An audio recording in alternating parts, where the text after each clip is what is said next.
our next act up here. The guy's from Baltimore.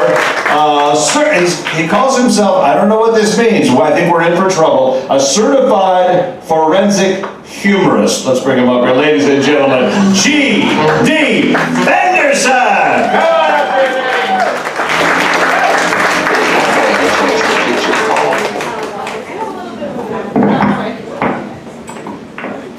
Thank you very much. Another round of applause, please, for Jill, Matt, Mike, Jake, our sound guy. I have to give it up for him, otherwise I will sound like crap for the rest of the evening. As a matter of fact, the way he EQs this depends on how funny I'm going to be. If he puts too much bass or too much treble, I will sound like my jokes would not be funny. I got one right there. See, that's Jake's fault. I am G.D. Fenderson, and as you can tell, I've had a pretty rough life for a white guy.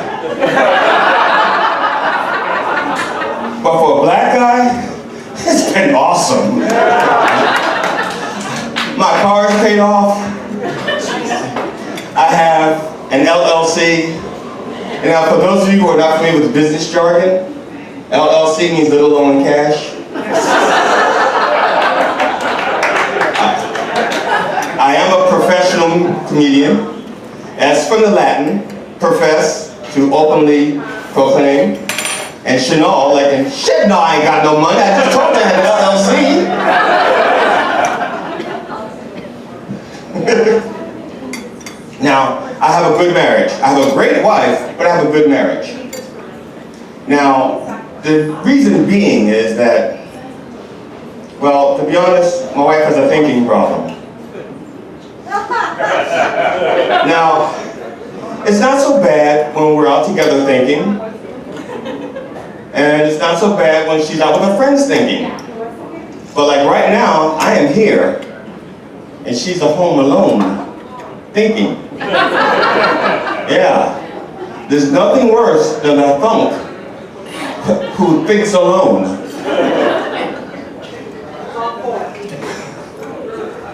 But we've kind of, our marriage is solid. It's solid. You know, it has its ups and downs and its in and outs. But the worst part of our marriage is that we're a mixed couple. I'm black, and she's white. Reparations. But that's not the bad part of the marriage. I mean, we are the worst kind of mixed marriage. See, I am a morning person. And my wife, well, she needs coffee. She needs coffee just to be human. And forget humane, that's 2 cups. And because I know that about my wife, every morning if I wake up first, I make the coffee. I don't talk to her. I don't nudge her, nothing romantic, and hey baby, look what I got. No. I kiss her on the forehead, and I make the coffee. And I feed the cats, and I clean the litter box. I have a routine that I do every morning. And those of you who have routines understand what I'm talking about when I say, if anything disrupts that routine, all hell will break loose for the rest of the day. Okay, I mean, because you'll leave the house and you don't know what you've forgotten. It's like, did I brush my teeth? No. Deodorant, deodorant? What about, okay, yeah. Damn it. Now, because we have a routine, well, like I said, anything happens, it all goes to hell. One morning my wife comes into the kitchen and she says, you didn't make my coffee. And I said, I'm sorry. The cats were fighting, I got distracted and I forgot. And my wife says, that's okay. Next time you forget, let me know and I can make my own coffee. I told you she had a thinking problem. Honey, if I forgot, then I can't tell you I didn't make you coffee because I forgot. Just That's okay. Just the next time you forget, let me know, and I'll make my own coffee. But if I forgot, I don't know that I haven't made your coffee. I can't tell you that I didn't make your coffee. It's just, you're complicating this. You're not listening. The next time you forget, tell me, and I can make my own coffee. Okay. Next time I forget, I'll tell you, and here, drink your coffee. Now, our marriage isn't always that perfect. Sometimes I have communication issues. If I'm busy doing something and my wife starts talking, I usually miss the first few words. And I only hear the last part of a sentence. And so I always have to say, honey, I'm sorry, I missed the first part of that. Now my wife, on the other hand, stops listening to me after the first few words. So we know this about each other, and we have adjusted our communication skills. No, we haven't. No, we haven't. I was watching television. My wife starts talking. I didn't hear what she said. I said, excuse me, honey, I'm sorry. Could you repeat the first half? I only got the last part. And she says to me, we're the only two people who live here. When I'm talking, just assume I'm talking to you. I said, okay, no problem. I get up, I have my dinner plate, I go in the kitchen, put it in the sink, get some dessert, I come back, set my dessert down, I sit down, and my wife says, did you have enough to eat? And I said, yes, dinner was really good. The dessert is also very nice. You should try some. She says, I was talking to the cat.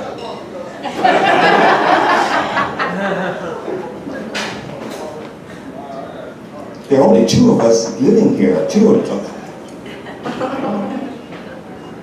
Now, I was in the yard doing some work. When I come in, I've been out there all morning, and I come in, my wife is sitting on the sofa. She's thinking. She's been thinking since about 9 o'clock. It's now noon. She's already thumped. And so, she says to me, honey, I've been thinking. Okay. She says, mushrooms are legal in Vegas now. We should go to Nevada. I'm like, all right. Yes, we should go to Nevada. And within 10 minutes, my wife was on the phone talking to her girlfriend, Karen. She goes, Karen, mushrooms are legal in Nevada. We should go to Nevada. She just asked me. Okay. Now, I don't want to eavesdrop on the conversation. That's rude. So I go in the next room so I can listen better. And I'm listening to her argument for why they're going to Nevada instead of me and my wife. And it makes sense. It makes sense. You see, my wife has known Karen since they were in the 4th grade. They have like this chemistry that she and I do not have after only 15 years of marriage. See, no matter what I say, my wife doesn't believe me. She has to Google it. When I told her I'm coming here, she goes, oh, Akron. I thought, yeah, let me Google that. Google. Oh, do you know Bono's Guitarist has an academy there? I said, no, that's not the Edge they're talking about. Google. Yes, it's a public charter school. No, I'm pretty sure it's not a charter school. I'm pretty sure it's a charter school. I don't know, let me Google that. Google. The point is my wife doesn't listen to me. So, for her to go to Nevada with me is pointless. To do mushrooms, it doesn't work. Because if she has a bad trip, I cannot talk her down. I can't. Honey, no, don't jump, don't jump. See, when my wife travels with her girlfriend Karen, she's a totally different person than she travels with me. It's like, okay, come on, honey, don't jump, don't jump. See, she's been in her room doing mushrooms. See, when she travels with Karen, My wife is a happy-go-lucky, hippy-dippy liberal with the dress flowing and then toenails painted and showing. And when she travels with me, she turns me into a detective. She has germophobia. And now I work for GSI. I'm a crime scene investigator. And I'm searching the room for cum shot residue. Don't jump. Don't know. That's not a pool. That's Kentucky bluegrass. I don't believe you. Let me Google it. Google. Oh, my snakes don't work. My snakes don't work. No, honey, those are not snakes. Those are your fingers. I don't believe you. Let me Google. My snakes don't work. No. See, that was Karen. Come on, Karen.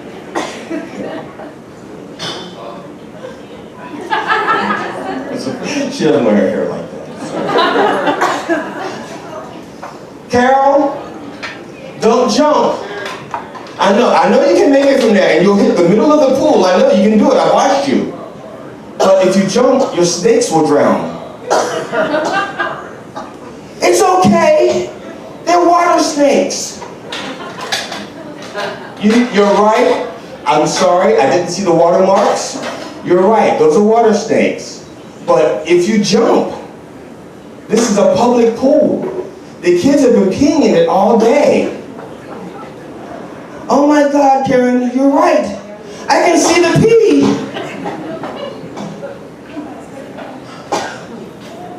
You'll be okay. Trust me. I'm not your husband. You can believe me. Now, there's one thing I can do for my wife that Karen cannot do. And I'm pretty proud of that. See, I can watch the cats when my wife and Karen go to town because Karen has allergies. She can't watch the cats. You'll toss divorces. Saying.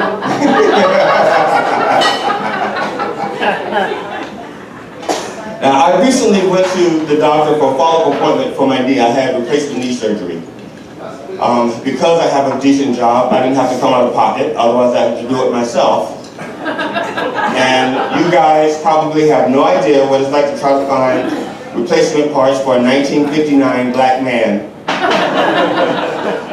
1959, you can do the math. If you can't, I'll be 40 next month.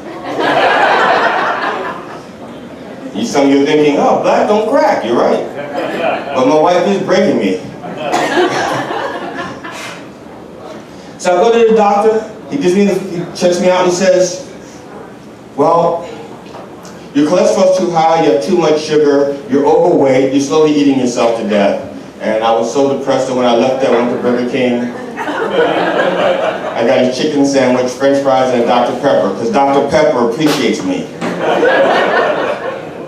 See, what Dr. Pepper gets, and my Dr. Lukowski does not understand, is that this is saving my life. This is the reason why I'm alive today. Because if I were, let's say, small, let's say like Michael, or like Jake the sound man, my wife could have killed me a long time ago and got rid of the body by herself. See, but at this size,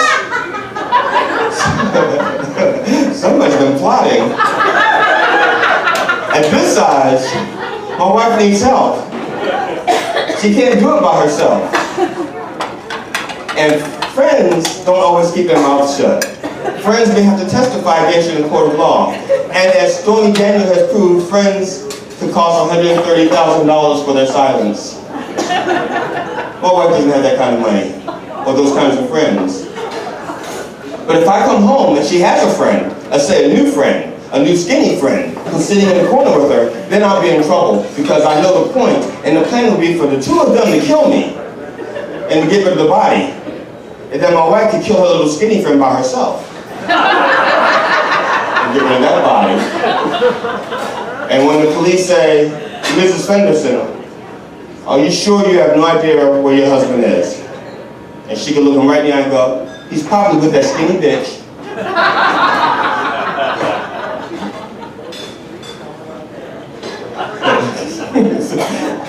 Now, the sheer fact that my wife wants to kill me just shows you how much we've grown as a couple.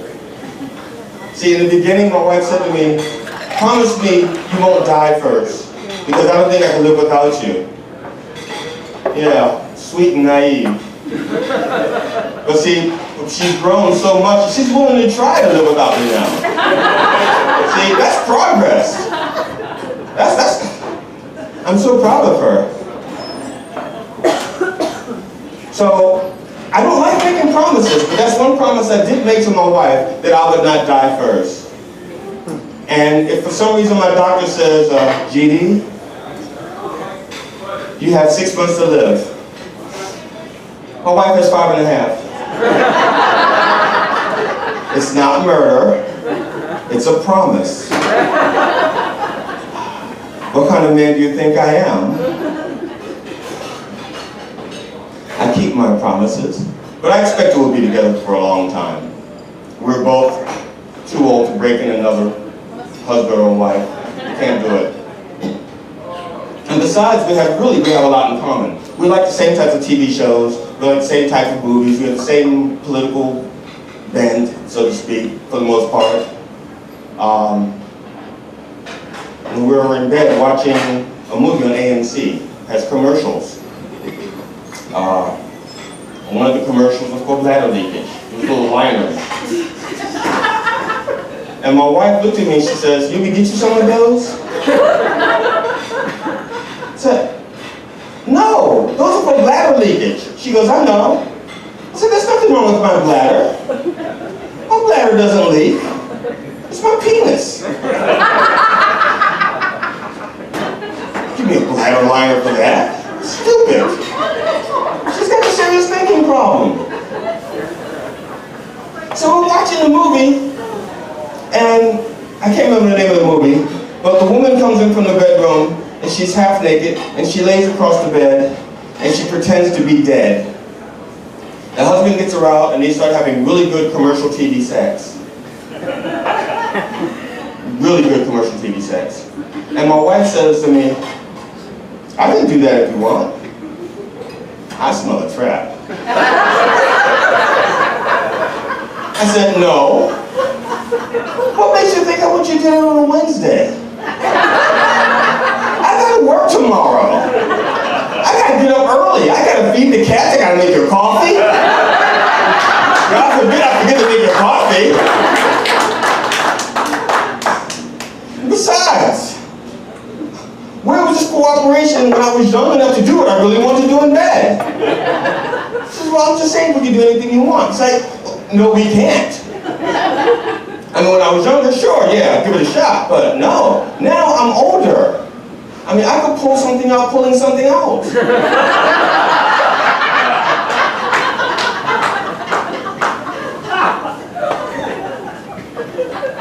And besides, my wife would be really pissed at me if I did what I really wanted to do in bed. I'm telling you right now, we'd have to hire professional cleaners for that room.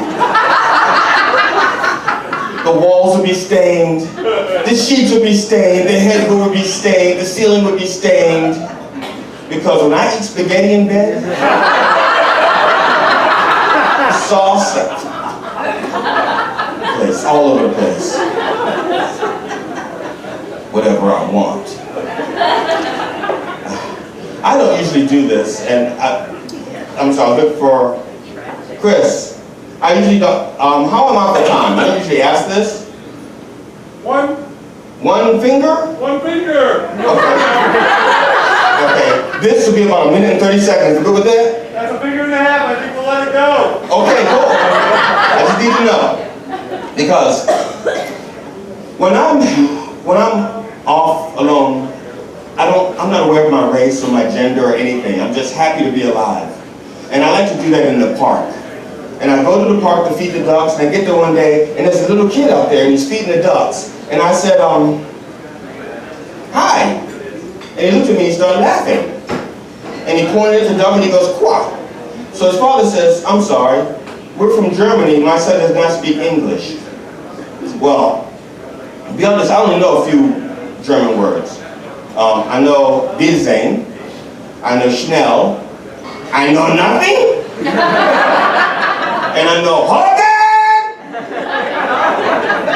That's all the German I know.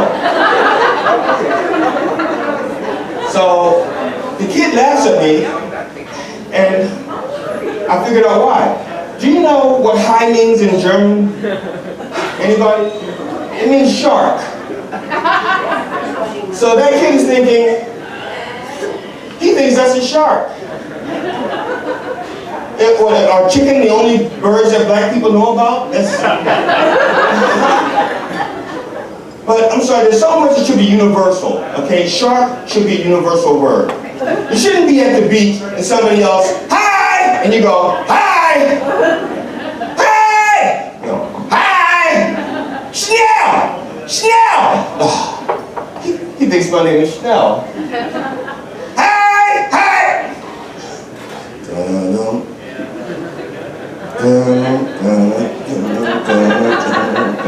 I'm G.D. Fenderson. Thank you.